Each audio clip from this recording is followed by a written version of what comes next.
Hello, good afternoon. Welcome to another edition of The Buzz on Galaxy Television. Today is Tuesday and it's the 30th of April 2024, the very last day in the month of April. Welcome to the show.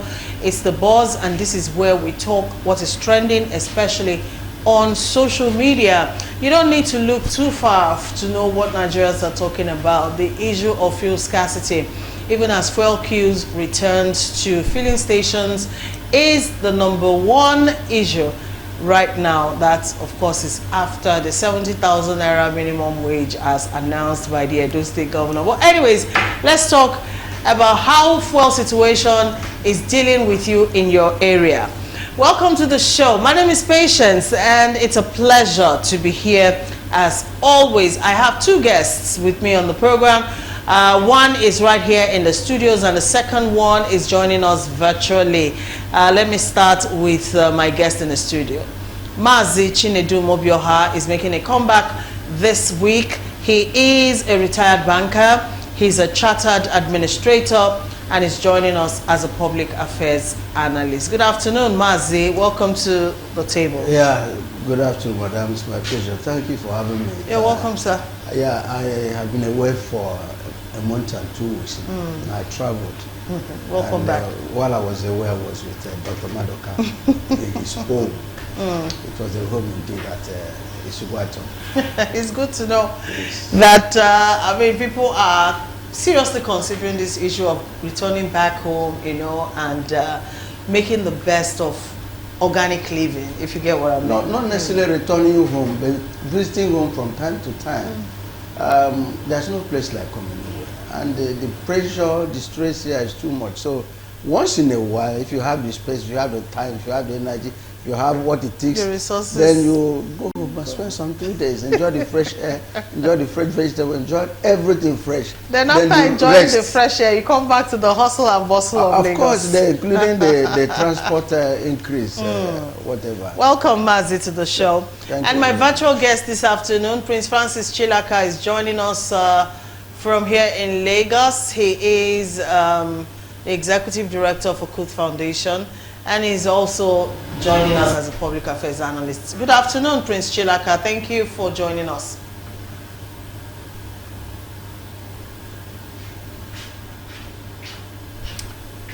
Hello, Prince Chilaka. Can you hear me?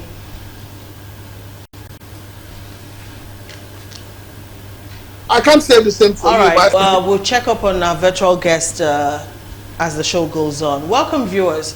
The number to use will be on the screen shortly. You can join us via text messages. Don't forget, you can watch this show live on X, formerly Twitter. You can also watch on Star Times. Plus, you can download the Galaxy Television app and watch us on the go.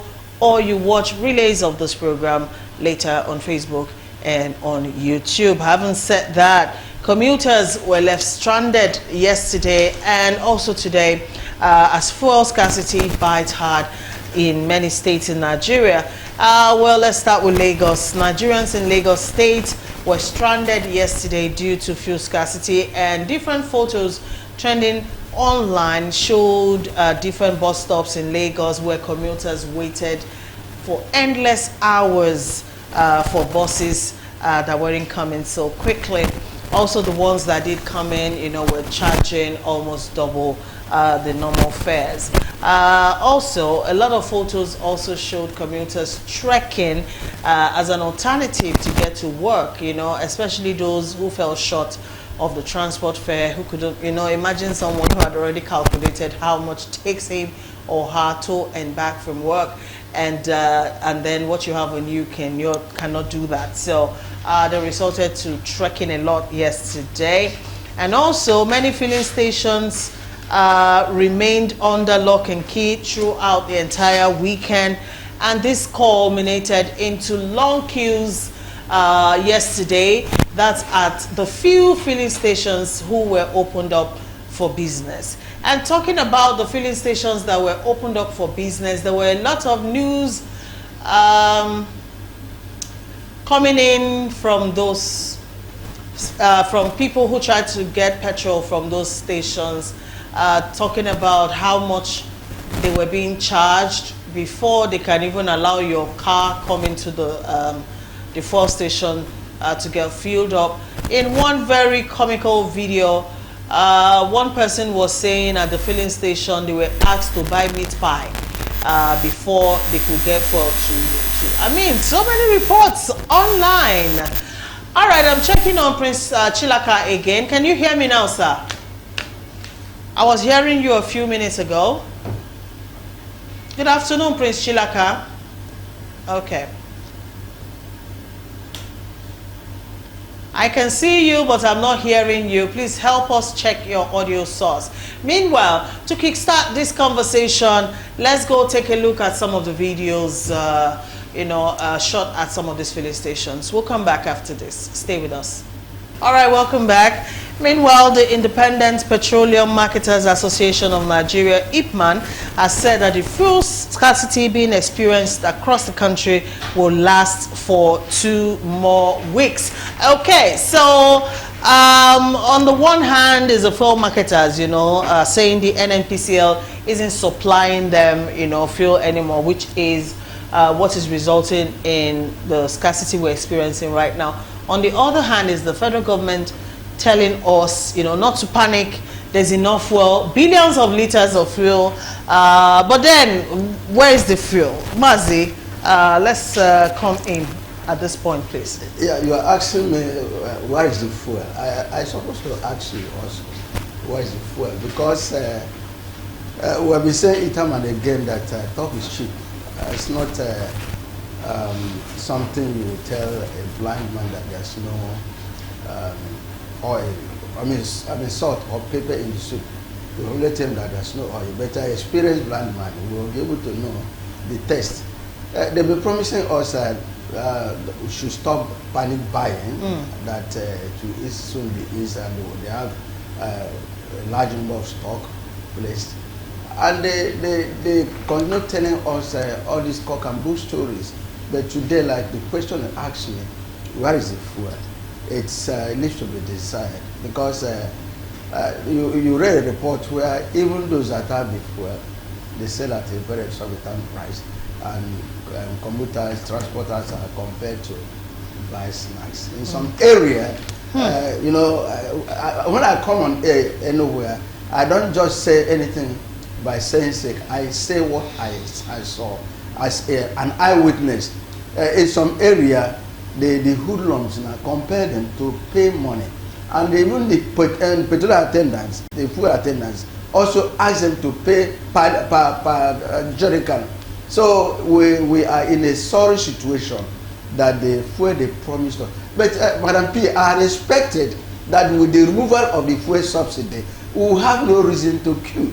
But I don't know why you see, 2 weeks ago, I was online with one of the sister radio station, and they said Aerofy said they are still paying subsidy secretly. I handled that on air. Even though the federal government has come out to debunk that. So, but then you see, like we said, we knew it actually, but then the federal government will never come and tell you the truth. But then what we're asking is, where is the fuel promised us? You see, a pastor said, if you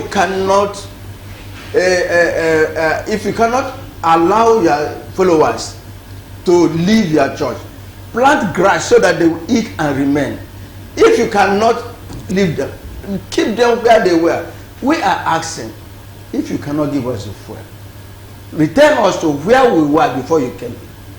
Where we were buying fuel at 87 naira. Where we were buying a bag of rice at 15,000, 12,000 naira. But the issue is now that not only fuel, you pay 700 naira. I'm just coming, we can call Dr. Madoka and ask him how much is fuel being sold at Omaya. I remember in Omaya, when you were buying fuel here, 650, 670.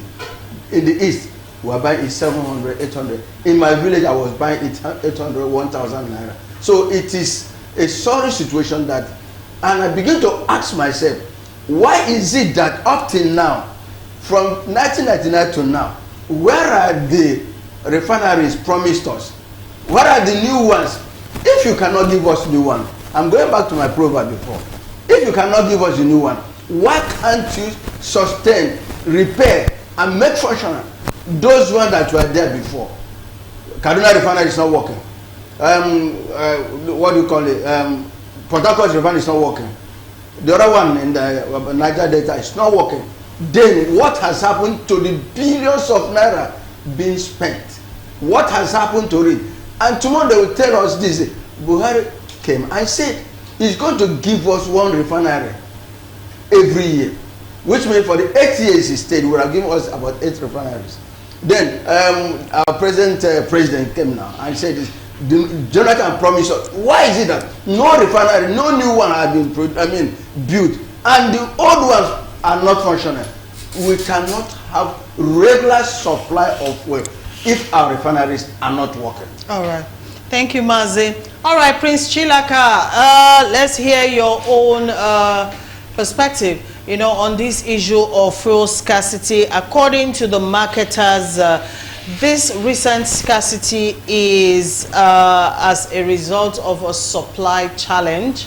The major oil supplier in the country, which is the NNPCL, according to the marketers, is not supplying. But the federal government is saying there is abundant fuel in store. What's your take? We need to ask. We need to ask some questions. And one of the very first questions I would want to ask is, what is the status of NNPC or NNPC or whatever name they want to call it?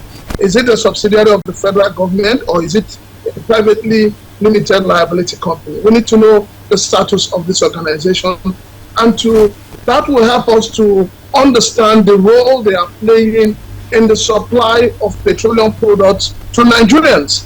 If you have a private company that has assumed the tag of an agency of government, then something is wrong. If truly NNPCL is a private company, why are they the ones determining the price of petroleum products? Why are they the only organization that is allowed to import and distribute petroleum products? So the government needs to come out clean. The government needs to tell us what is or who are the real owners of NNPCL. If NNPCL, as we used to know, which belongs to the Nigerian people, is what it still is, then we can begin to ask questions as Nigerians and not just take everything they give to us lying low. I think it's time that government comes out and begin to be responsible and take responsibility for their actions and inactions. It's so shameful that at this time in our developmental stage, or at this time in the history of Nigeria, we are still asking questions as to why we have fuel scarcity and as to why Nigerians, despite the fact that this government came up on the 29th of May and to tell us that subsidy is removed at 568 naira, which is the price the NNPCL has pegged it, Nigerians still cannot get this product.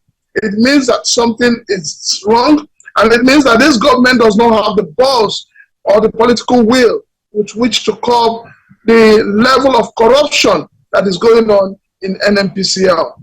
Unfortunately, the only thing you will hear from government is they have enough, but yet we, the people, the Nigerians, the ordinary Nigerians, know that these products are not available, and even where they are available, the prices are far above what the ordinary Nigerians can afford. So the government has a lot of questions that are begging for an answer, and the earlier they begin to answer Nigerians, the better for every one of us.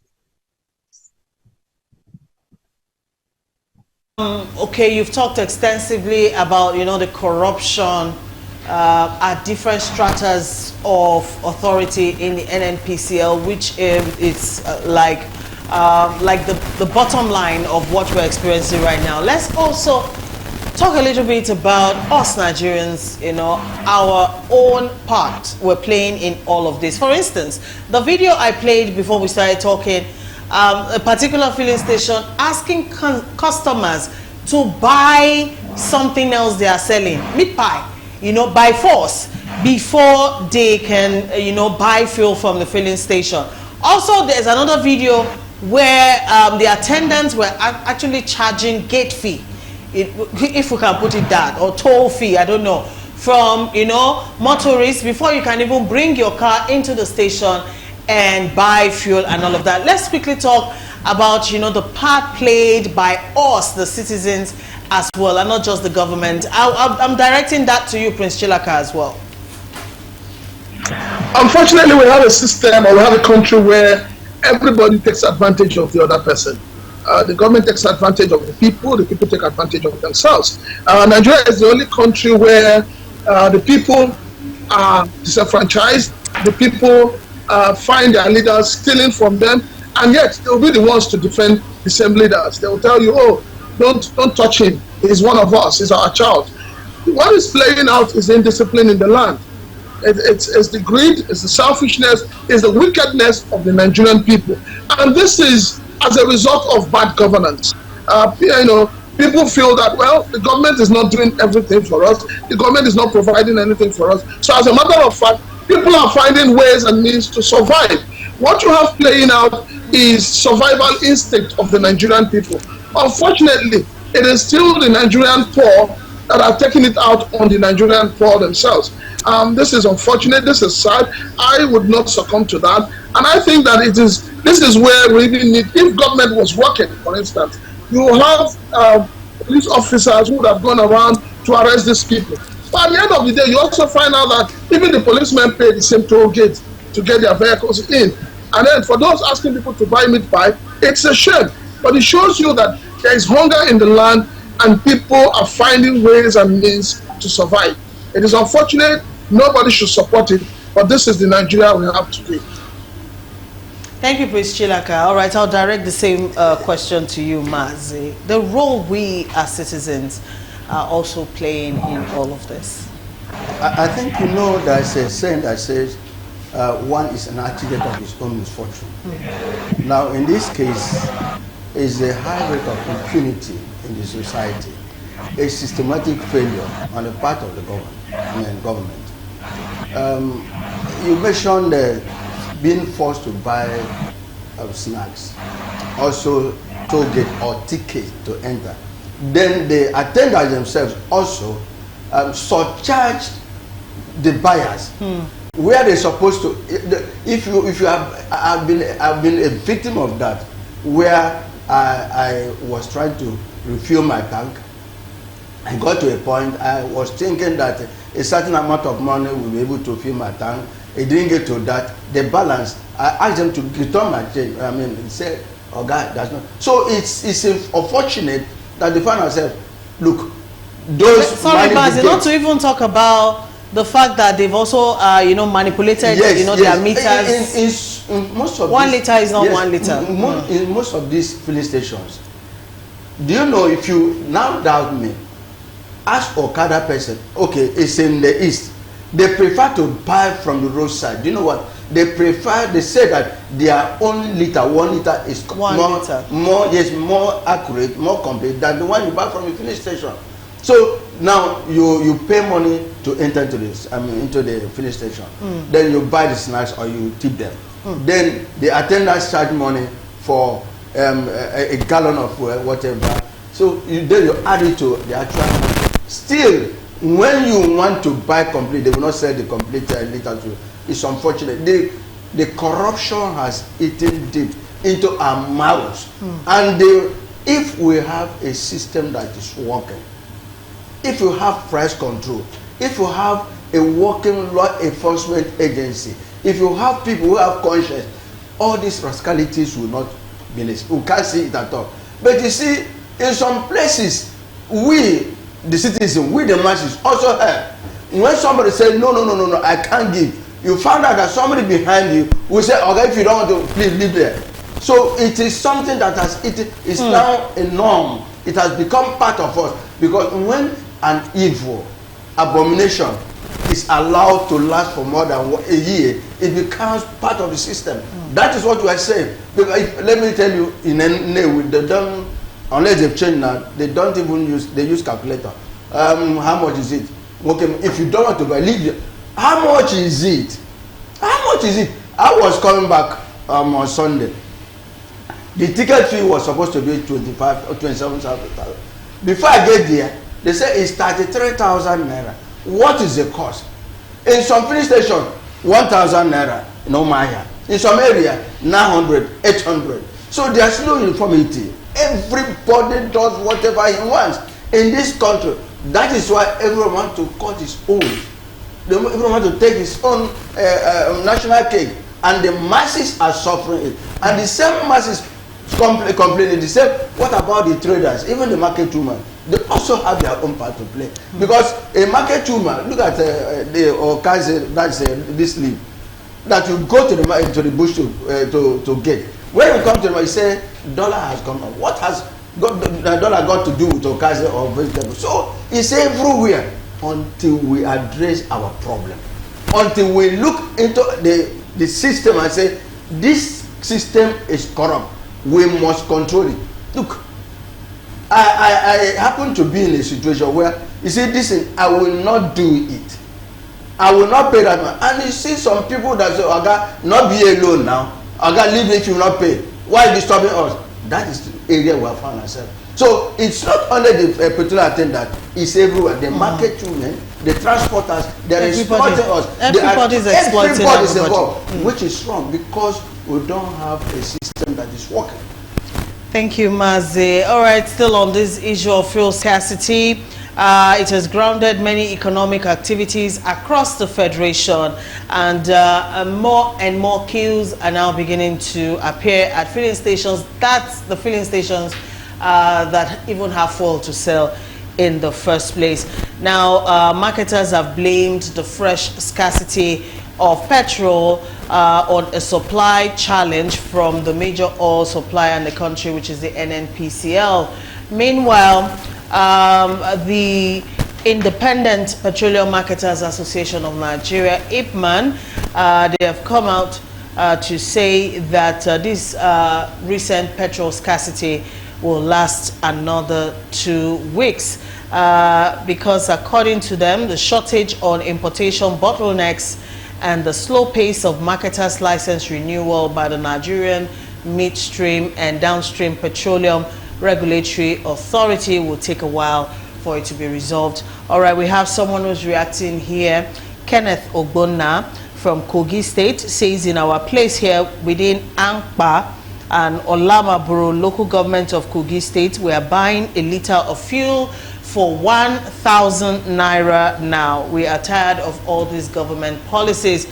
Also, reports coming in yesterday says up north, I'm talking about Sokoto and Co., they are paying as high as 2,000 naira for a liter of petrol as we speak.